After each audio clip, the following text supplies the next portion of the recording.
আজকে রাত্রে লেকচার শুনলেন, বাসায় গিয়ে ঘুমাবেন। এমনি এমনি ঘুমাবেন না, ঘুমানোর আগে বিসমিল্লাহ বলে লাইটটা অফ করবেন, বিছানাটা বিসমিল্লাহ বলে ছাড়বেন, ঠিক আছে? ওয়াশরুম থেকে পারলে অজু করে আসবেন। মশারি দিচ্ছেন, লাইটস অফ করছেন, পাত্র যেগুলো আছে সেগুলো একটু ঠেকে রাখবেন বিসমিল্লাহ বলে, দরজা লাগাবেন বিসমিল্লাহ বলে। এরপর 3 বার পড়বেন সূরা ইখলাস একবার, সূরা ফালাক একবার, সূরা নাস একবার, পুরো হাত একত্রিত করে ফু দিয়ে গা মাসাহ করবেন। এই কাজটা 3 বার করবেন। একবার আয়াতুল কুরসি পড়বেন, সূরা বাকারার 255 নম্বর আয়াত, আল্লাহু লা ইলাহা ইল্লা হুয়াল হাইয়ুল কাইয়্যুম, এটা শেষ পর্যন্ত। এরপর সূরা বাকারার শেষের 3টা আয়াত পড়বেন, লিল্লাহি মা ফিস সামাওয়াতি, এখান থেকে ফানসুরনা আলাল কওমিল কাফিরিন পর্যন্ত। তারপর ডান কাতে পাশ ফিরবেন, বলবেন আল্লাহুম্মা বিইসমিকা আমুতু ওয়া আহইয়া। হাত নিবেন, হাতে গুনতে থাকবেন সুবহানাল্লাহ সুবহানাল্লাহ সুবহানাল্লাহ 33 বার, আলহামদুলিল্লাহ আলহামদুলিল্লাহ আলহামদুলিল্লাহ 33 বার, আল্লাহু আকবার আল্লাহু আকবার আল্লাহু আকবার 34 বার। ঘুমিয়ে যাবেন। এখন যদি আপনি 6 ঘন্টা ঘুমান, আপনি নবী সাল্লাল্লাহু আলাইহি ওয়াসাল্লামের সুন্নত অনুযায়ী ঘুমিয়েছেন, প্রত্যেক ঘন্টা ঘুমানোর জন্যে আল্লাহ আপনাকে নেকি দিবে ইনশাআল্লাহ। এমনি ঘুমানো নেকি হতো না, রেস্ট নেওয়া হতো। আমি একজন ব্যক্তিত্বের কথা বলছি, যার প্রতিটা কাজ অনুসরণ করলে ইনশাআল্লাহ জানা অনুযায়ী আমলটা হয়ে যাবে, আল্লাহর কাছে আমরা মাকবুল হব ইনশাআল্লাহ। পারা যাবে ইনশাআল্লাহ। ঘুম থেকে উঠলেন, এমনি উঠে চলে যাবেন না, উঠেন, বসেন, বসে ঘুমের ভাব দূর করেন, দূর করে বলবেন আলহামদুলিল্লাহিল্লাযী আহইয়ানা বা'দা মা আমাতানা ওয়া ইলাইহিন নুশুর। এবার বাথরুমে যান। বাথরুমে গিয়েই বাথরুমে ঢুকে গান গাওয়া শুরু করবেন। বাথরুমে ঢুকেই বাম পা দিয়ে ঢুকবেন, ঢোকার সময় বলবেন বিসমিল্লাহ আল্লাহুম্মা ইন্নী আউযু বিকা মিনাল খুবসি ওয়াল খাবাইস। বাথরুমে কিন্তু জিন শয়তান থাকে। বাথরুমে কি থাকে? বিজ্ঞান এটা প্রমাণ করতে পারে নাই, এগুলো নাসা বিশ্বাস করবে না, কিন্তু আল্লাহর রাসূল যেহেতু বলেছেন আমরা বিশ্বাস করব। বিজ্ঞান কি সব আবিষ্কার করতে পেরেছে? বিজ্ঞান কি সব আবিষ্কার করতে পেরেছে?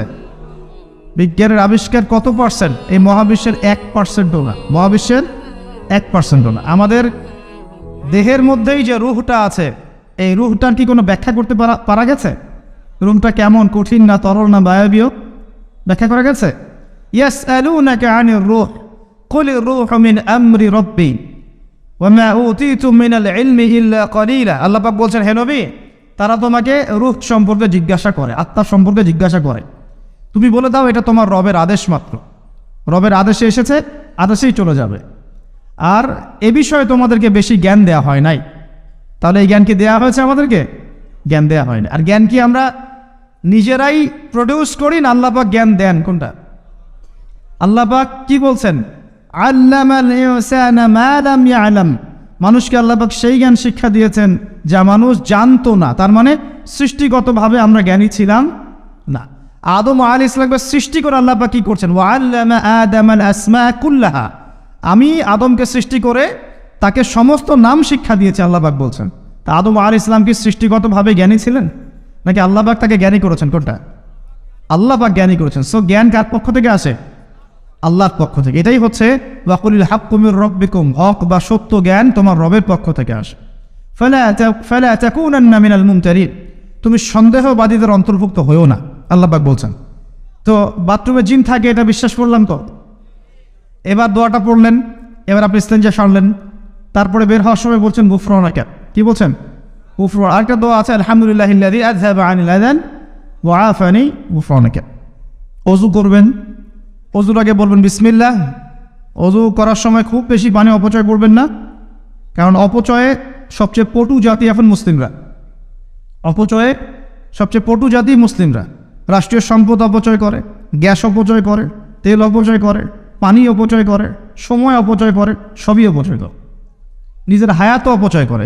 এই তরুণ যুব সমাজ নিজের হায়াত অপচয় করে। অপচয় করে না? অনলাইন কত হায়াত খেয়ে ফেলছে আমাদের। আর ওখানে গেলে আপনি কতটুকু ভালো পাবেন? ভালো যতটুকু পাবেন তার চেয়ে বেশি খারাপ পাবেন। ভালো যতটুকু পাবেন তার চেয়ে বেশি খারাপ পাবেন। হয়তো বলতে পারেন, ভাই আপনাদের লেকচার শুনছি অনলাইনে। শুনছেন ঠিক আছে, কিন্তু লেকচার শোনার মাঝখানে অ্যাড চলে আসে না?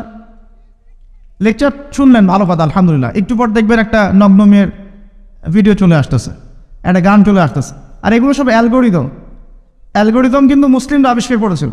এখন সেই অ্যালগোরিদম নিয়ে পশ্চিমারা কী করেছে, অ্যালগোরিদম দিয়ে আপনার ব্রেনটাকে সেট করা হয়েছে। মানে আপনি যেই ভিডিওটা একটু বেশি সময় দেখবেন, ঠিক আছে, বা যে বিষয়ে একটু কথাবার্তা বলবেন, দেখবেন সেটা ওরা ক্যাচ করে আপনি যখন পরে এই ফেসবুকে ঢুকবেন, দেখবেন সেই ভিডিও আপনার সামনে, ওই সিমিলার ভিডিও আপনার সামনে আসতেই আছে। ওরা কিন্তু অ্যালগোরিদম দিয়ে আপনাকে ট্রেস করেছে। মানে আপনি ফেসবুক চালাচ্ছেন না, ফেসবুক আপনাকে চালাচ্ছে এখন। কথা বুঝতে পারছেন? আচ্ছা, আসুন সামনে যাই। এবার অজু করলেন, প্রথমে বিসমিল্লাহ বললেন, শেষে বলবেন কি, আশহাদু আল্লা ইলাহা ইল্লাল্লাহ ওয়াহদাহু লা শারীকা লাহু ওয়া আশহাদু আন্না মুহাম্মাদান আবদুহু ওয়া রাসূলুহু। তার আগে মেসওয়াক করে নেবেন। কি করবেন? মেসওয়াক মানে ব্রাশ, ঠিক আছে, কোনো সমস্যা নেই। ব্রাশ করছেন, ওকে, আদায় হয়ে গেছে ইনশাআল্লাহ। মুখ পরিষ্কার করা, দুর্গন্ধ দূর করা। এই যে ওযু করলেন সুন্দর করে নবী সাল্লাল্লাহু আলাইহি ওয়াসাল্লামের মতো, আল্লাহর নবী বলছেন যে ওই ব্যক্তির জন্য জান্নাতের 8টা দরজা খুলে যাবে ইনশাআল্লাহ। জান্নাতের 8টা দরজা ওই ব্যক্তির জন্য খুলে যাবে ইনশাআল্লাহ তাআলা।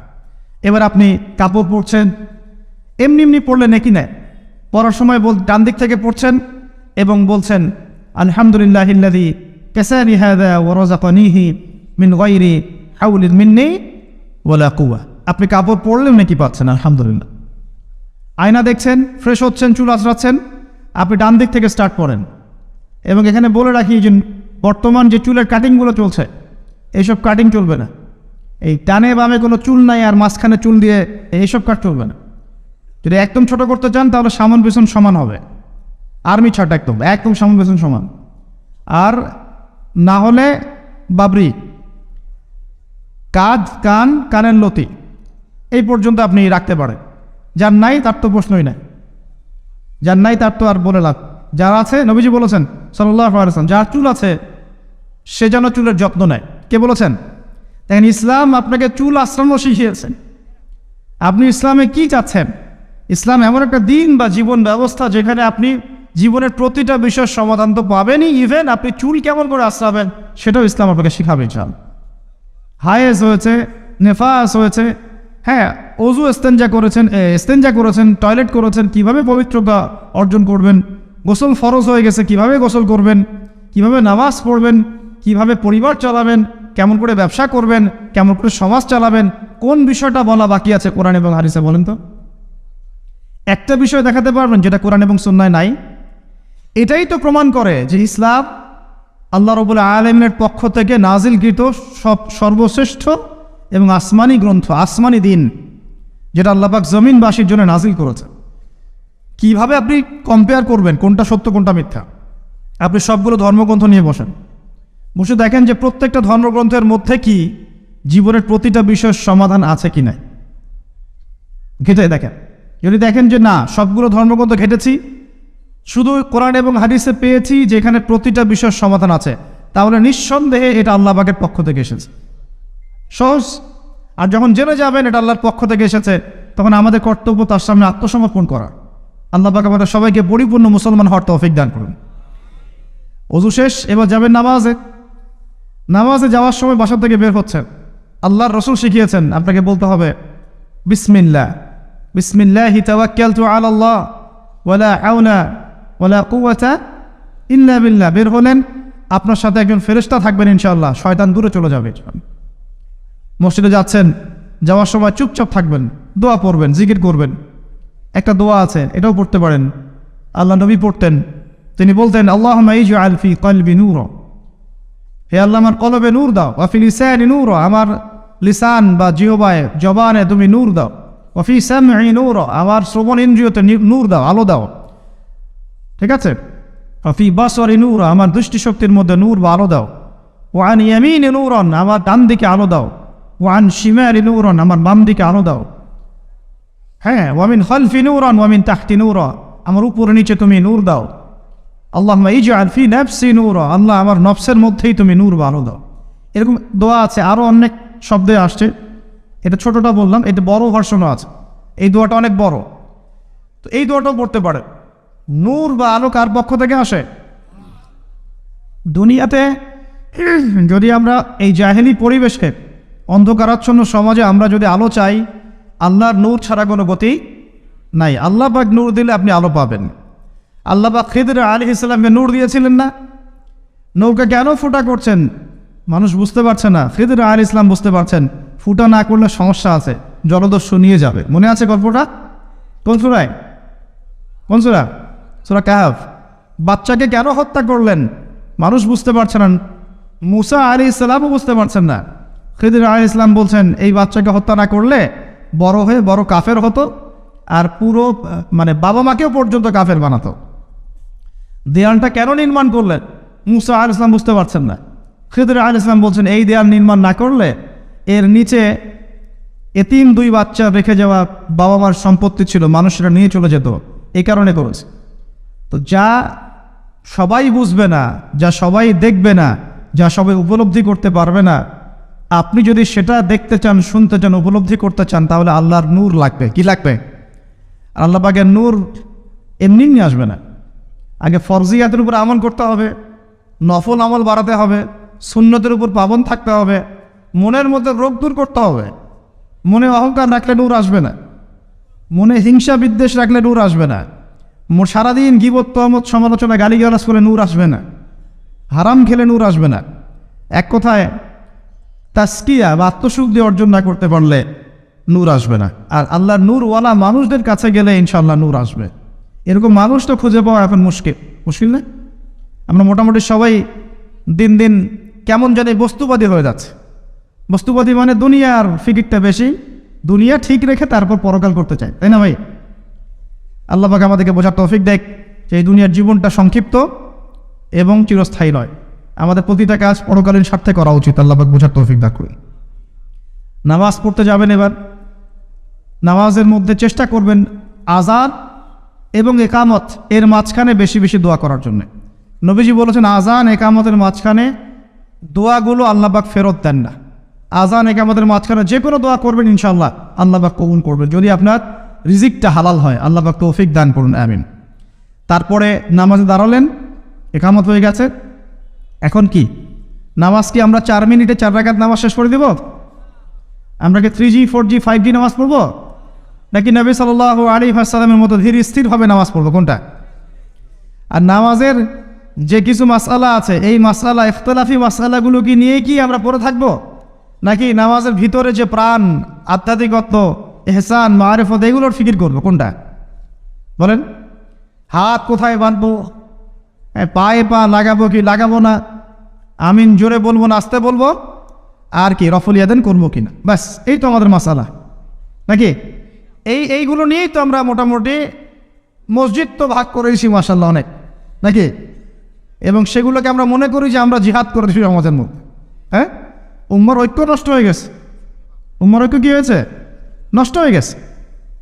এভাবে আস্তে আস্তে উম্মার ঐক্য নষ্ট করা হয়েছে। আর উম্মার ঐক্য যে নষ্ট হোক এটা কারা চাইবে? ইসলামের বন্ধুরা না শত্রুরা?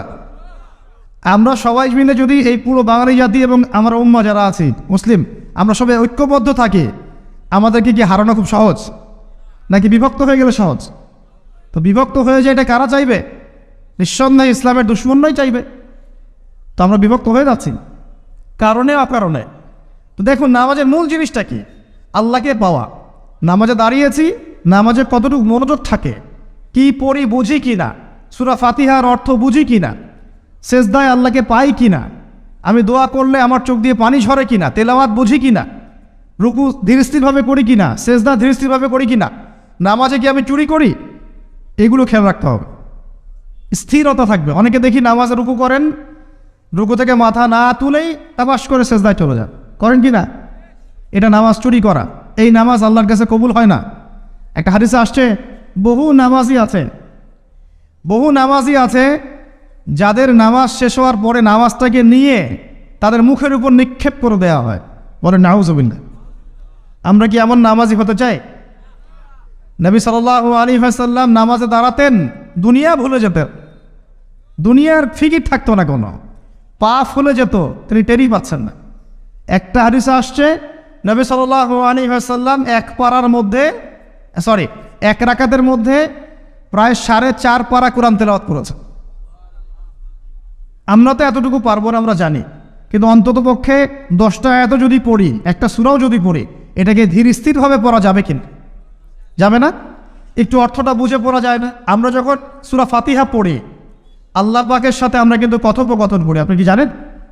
এই হাদিসে শোনেন, যখন আল্লাহু আকবার বলে দাঁড়াই এবং সূরা ফাতিহা সানার পরে সূরা ফাতিহা স্টার্ট করে আমরা বলি আলহামদুলিল্লাহি রাব্বিল আলামিন, আল্লাহ পাক উত্তর প্রদান করেন, বলেন হামিদানি আব্দি। আমরা বলি আর রহমানির রহিম, আল্লাহ পাক বলেন ইসনা আলাইয়া আব্দি। আমরা বলি মালিকি ইয়াউমিদ্দিন, আমরা বলি যখন আল্লাহ পাক তার উত্তর দেন বলেন মাজ্জাদানি আব্দি। আমরা বলি ইয়াকা না'বুদু ওয়া ইয়াকা নাস্তাঈন, আল্লাহ পাক বলেন হাযা বাইনি ওয়া বাইনা আব্দি। আমরা দোয়া করি বলি ইহদিনাস সিরাতাল মুস্তাকিম সিরাতাল লাযীনা আন'আমতা আলাইহিম গায়রিল মাগদুবি আলাইহিম ওয়ালাদ-দাল্লিন। এরপর আল্লাহ পাক বলেন ওয়ালি আব্দি মা সাআলা, আমার বান্দা যে পথ চেয়েছে আমি তাকে তা দিলাম আলহামদুলিল্লাহ। এই যে নামাজে আল্লাহর সাথে আমরা মোনাজাত করি, মোনাজাত মানে আল্লাহর সাথে চুপে চুপে কথা বলা। মোনাজাত মানে কি? শুধু এটাকেই মোনাজাত বলে না, মোনাজাত মানে আল্লাহর সাথে চুপে চুপে কথা বলা। আমরা আল্লাহর সাথে ফিস ফিস করে এভাবে নামাজে কথা বলি, কতজন ফিল করি? প্রিয় ভাইরা, নামাজ পড়বো ধীর স্থিরভাবে। ওয়ামা খালাকতুল জিন্না ওয়াল ইনসা ইল্লা লিয়াবুদুন, আল্লাহ পাক বলছেন আমি মানুষ আর জিন জাতিকে শুধুমাত্র আমার ইবাদত করার জন্যই সৃষ্টি করেছি। সো এত তাড়াহুড়োর কিছু নাই, নামাজ পড়তেই দুনিয়া আসছে, আল্লাহর হুকুম আহকাম পালন করতেই দুনিয়া আসছে। একটু হোক না, দোকানটা 5টা মিনিট পরেই না হয় খুললেন, ঠিক আছে, ক্ষেত খামারে 5টা মিনিট পরেই না হয় গেলেন, কি এমন হয়ে যাবে? ফরজ নামাজটা অন্তত পক্ষে ধীর স্থিরভাবে পড়েন, বাসায় গিয়ে আপনি সুন্নত পড়তে পারেন, কোনো সমস্যা নেই। নফল নামাজ আপনি ইচ্ছা মতো পড়েন, আল্লাহ পাক তৌফিক দান করুন। নামাজ শেষ, নামাজ শেষ হয়ে আমরা কি উঠে চলে আসব, নাকি একটু সুন্নত আছে? নামাজ শেষ করার পর আরও সুন্নত আছে। নামাজ শেষ করার পরে একবার বলতে হয় আল্লাহু আকবার, তারপর 3বার বলতে হয় আস্তাগফিরুল্লাহ আস্তাগফিরুল্লাহ আস্তাগফিরুল্লাহ। একবার বলতে হয় আল্লাহুম্মা আনতাস সালাম ওয়া মিনকাস সালাম তাবারাকতা ইয়া যাল জালালি ওয়াল ইকরাম। আরও বলতে হয় আল্লাহুম্মা আইন্নি আলা যিকরিকা ওয়া শুকরিকা ওয়া হুসনি ইবাদাতিকা। এগুলো পড়তে হবে না? গুরুত্বপূর্ণ সুন্নত। যখন সুন্নতের উপর আমল না করব তখন তো সারা জীবনের সুন্নত প্রতিষ্ঠা হবে না। তারপরে একবার আয়াতুল কুরসি পড়তে হয়। নবীজি বলেছেন সাল্লাল্লাহু আলাইহি ওয়াসাল্লাম, যে ব্যক্তি প্রত্যেক ফরজ নামাজের পর আয়াতুল কুরসি তেলাওয়াত করে মৃত্যু ছাড়া জান্নাতে যাওয়ার জন্য কোনো বাধা নাই তার, আলহামদুলিল্লাহ। মরে গেলে জান্নাতে চলে যাবে ইনশাআল্লাহ। এরপরে আরও আছে আল্লাহুম্মা লা মানিআ লিমা আ'তাইত ওয়া লা মু'তিয়া লিমা মানা'ত ওয়া লা ইয়ানফা'ু যাল জাদ্দি মিনকাল জাদ। আরও অনেক দোয়া কালাম আছে, 33 বার সুবহানাল্লাহ, 33 বার আলহামদুলিল্লাহ, 33 বার আল্লাহু আকবার, তারপর কালিমা শাহাদা, তারপরে একবার সূরা ফালাক, একবার সূরা নাস, একবার সূরা ইখলাস। এগুলো পড়ে উঠে আসবেন। আমরা কিন্তু এই সুন্নগুলোর চাইতে এখন ওই মোনাজাতকে বেশি গুরুত্ব দিই, তাই না? মোনাজাত করলেন, উঠে চলে গেলেন, তার সুন্নতগুলো আমল করবে কে? মোনাজাত তো অপেক্ষায় বসে আছেন, সালাম ফেরানো হয়ে গেছে, ব্যাস মোনাজাত 1 মিনিট শেষ, আলহামদুলিল্লাহ শেষ করলেন, কিন্তু সুন্নতগুলো আমল করবে কে? সুন্নতটা কি সরে গেল না? আমি তর্ক করতে আসিনি এই বিষয় নিয়ে। করেন বুঝলাম, আপনি করেন, ঠিক আছে করেন, কিন্তু সুন্নত আমলটা করবে কে? এই জিকির আজগার তাসবিহ তাহলিলগুলো কে পড়বে? তাহলে ওগুলো তো পড়তে হবে নাকি? ওগুলো তো পড়তে হবে। তাসবিহ তাহলিল জিকির আজগার শেষ করেন, আল্লাহ পাক তৌফিক এনায়েত করুন। এরপরে আসেন, এবার যে নামাজ থেকে বের হয়ে গেলাম, এখন কেউ যাবে চাকরি ক্ষেত্রে, কেউ ব্যবসায়, কেউ পড়াশোনায়, হ্যাঁ, কেউ সমাজে, বিভিন্নজন বিভিন্ন জায়গায় চলে যাব না নামাজ শেষে? আচ্ছা, এখন ঘুমালাম নবীর মতো, উঠলাম নবীর মতো, দাঁত ব্রাশ করলাম, মাশাআল্লাহ, মেসওয়াক করলাম, ওযু করলাম, ইস্তেনজা করলাম, নামাজে গেলাম, নামাজও পড়লাম, সব কিছু নবীর মতোই করলাম সাল্লাল্লাহু আলাইহি ওয়াসাল্লাম। এখন কি ব্যবসায় গিয়ে মাপে কম দিতে পারবো? বলেন, কথা বলেন। এখন আসল জায়গায় আসেন।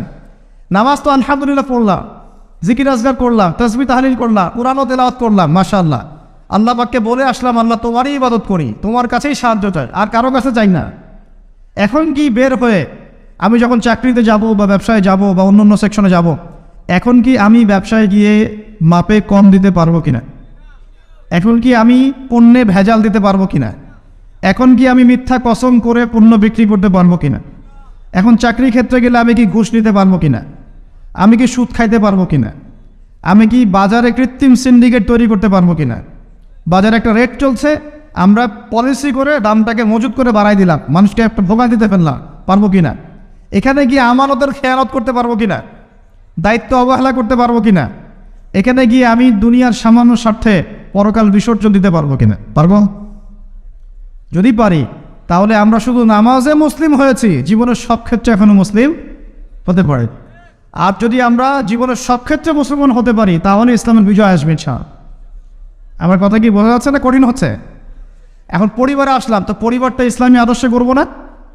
আমার বাচ্চা কাচ্চা ইসলাম শিখবে না? আমাদের বাসার মেয়েরা মায়েরা পর্দা করবে না? আমার বাসায় তালিম থাকবে না? নাকি অপসংস্কৃতি থাকবে?